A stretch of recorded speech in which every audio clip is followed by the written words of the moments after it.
Nah, kalau kita misalnya pakai 1, 2, 3 kan bisa ya di sini. Muncul buku ya. 2, 3, 4 muncul pensil ya kan dan seterusnya. Tapi kalau kita masukkan yang di sini yang 4, 5, 6 ini nggak muncul. Kenapa? Karena tadi tabel bentuknya belum dibaca. Jadi kita harus tambah lagi di sini. Nah, ini ada 3 tabel nih. Tabel barang 1, tabel barang 2, tabel barang 3. Terus nanti kodenya itu beda-beda kan? Ada 1, 2, 3, 3, 4, 5 dan seterusnya. Nah, kalau misalnya kita mengetikkan kode di sini misalnya 890. Nanti munculnya kertas HVS A1. Kalau misalnya kita ketikkan kode yang tidak terdaftar di 3 barang ini nanti dia munculnya tidak tersedia. Nah, ini gimana caranya, Pak? Tadi kan kita belajar cuma 1 tabel bantu. Nah, kalau modelnya tabel bantunya ada 3, berarti kita bikin rumusnya itu 3 juga VLOOKUP-nya.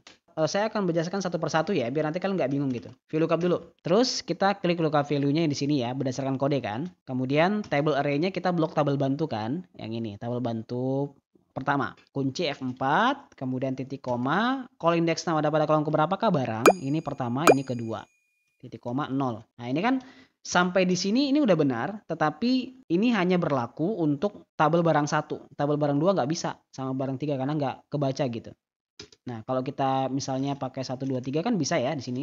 Muncul buku ya.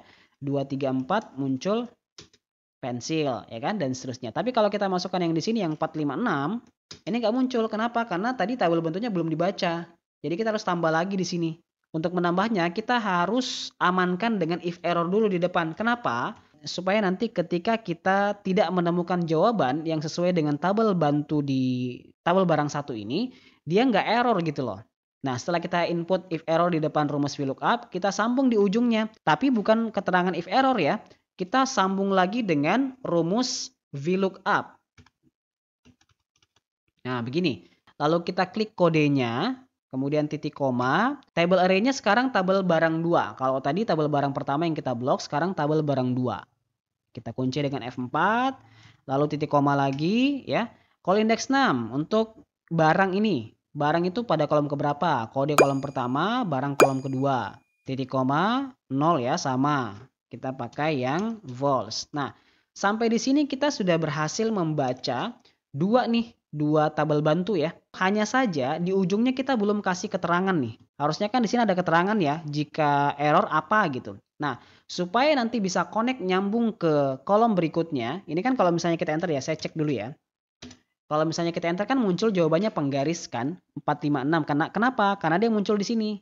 Tapi kalau kita ambil yang data di sebelahnya itu masih belum bisa. 789 itu N per A lagi. Kenapa? Karena kan baru 2 yang kita baca. Jadi saya tambah lagi ya. Saya sengaja memang satu persatu biar kalian bisa mengikuti prosesnya. Nah, ketika kita mau menyambung lagi ke VLOOKUP ketiga atau tabel bantu yang ada di sini, kita tambahin lagi. Jangan lupa ya, kayak yang pertama tadi di sini kita tambahin if error di depannya. Biar nanti dia menjadi stabilizer, menormalkan ketika ada error dalam pembacaan tabel bantu itu. Lanjut dengan titik koma, baru masukkan lagi VLOOKUP-nya. Oke, apa nih? Kode, titik koma, lalu table array-nya kita blok tabel barang ketiga, kunci dengan F4, titik koma lagi, lalu call index-nya ada pada kolom kedua, titik koma 0 ya, lalu kita balas kurung. Sampai di sini ini belum selesai. Kenapa? Karena kita menggunakan if error. Jadi kita harus berikan keterangan gitu. Nah, supaya nanti hasilnya bisa seimbang semuanya, soalnya di setiap VLOOKUP ini kan dia diawali dengan if error. If error VLOOKUP, if error VLOOKUP.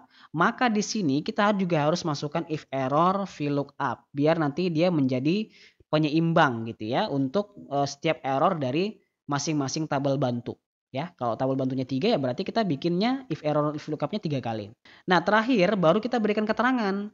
Dari ketiga tabel bantu yang sudah kita baca tadi, ya, ketika nanti ada salah satu kode yang kita ketikkan tidak terdapat dalam 3 tabel barang ini, kita pengen munculin keterangan apa? Kita pengen munculin hasil apa gitu di situ.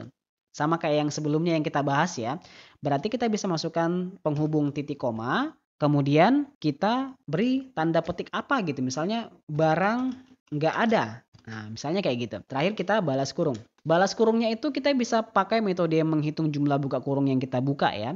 Tapi yang lebih enaknya lagi sebenarnya kalian cukup pakai perbedaan warna aja. Jadi kalau misalnya kalian tutup kurung begini, warnanya ungu berarti belum seimbang antara buka kurung dengan tutup kurung. Balas kurung lagi satu kali, warnanya masih merah berarti belum seimbang. Satu lagi, oh hitam. Nah kalau udah hitam, berarti jumlah buka kurung yang kita buat untuk membuat rumus itu sudah sama dengan tutup kurungnya. Sudah seimbang lah, udah balance. Enter, nanti akan muncul jawabannya seperti ini. 789 kertas HVS. Kita coba dari tabel barang 1, 345. Muncul nggak? Muncul ya, pulpen. Ya, 678 coba. 678. Muncul penghapus. Di sini 890.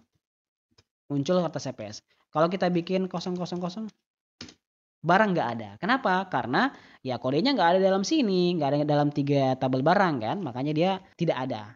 Inilah fungsinya tadi if error ya, yang sudah kita input di setiap rumus VLOOKUP-nya.